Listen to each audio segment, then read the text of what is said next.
il n'a pas été le seul à la porter. C'est lui-même, moi-même, les différents ministres d'Abdou Diouf, parce que cette politique d'ajustement structurel, elle imposait au Sénégal des restrictions qui étaient difficiles à faire accepter au pays, aux populations. C'est lui-même et moi qui avions la responsabilité de négocier et de convaincre à la fois Abdou Diouf et les différents ministres, parce que tous les ministres avaient leur rôle à jouer dans cette politique.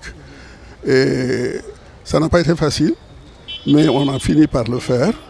Et au bout du compte, il y a eu un groupe consultatif qui s'est tenu à Paris, au cours duquel le programme a été approuvé par la Banque mondiale, le Fonds monétaire et la communauté internationale. Et on a eu près de 500 millions de dollars de l'époque pour financer cela. Nous avons fait cette politique parce que tous nos autres partenaires bilatéraux et multilatéraux conditionnaient désormais leur assistance au fait que nous ayons un accord avec le Fonds monétaire international et la Banque mondiale. Donc nous avons fait ça et ce travail a régulariser les comptes du Sénégal au moment où nous quittions le gouvernement, Mahamoudou et moi. Tous les indicateurs étaient devenus au vert. Nous avons laissé une situation économique saine. Pour ma part, nous n'avons pas arrêté là.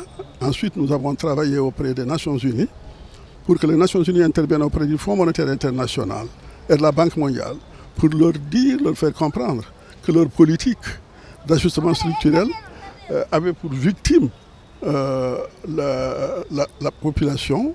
En particulier, elle imposait que nous réduisions les salaires, que nous réduisions les effectifs de la fonction publique. Et de ce point de vue-là, nous avons dû faire partir les cadres qui avaient été formés pendant la colonisation, qui ont été les premiers cadres nationaux pour diriger le Sénégal. On les a fait partir, etc. Alors, nous avons discuté et les avons convaincus qu'il faudrait un ajustement structurel à visage humain. À partir de ce moment-là, on s'est rendu compte que les politiques d'ajustement structurel sacrifiaient les ressources humaines qui avaient été les meilleures formées pendant la période coloniale, sacrifiaient les problèmes de santé, la situation sanitaire. Et finalement, c'est ce qui a fait que les Nations Unies, le PNUD en particulier, ont poussé le Fonds monétaire et la Banque mondiale à tenir compte un peu de cela et à modifier un peu la rigueur des politiques d'ajustement structurel.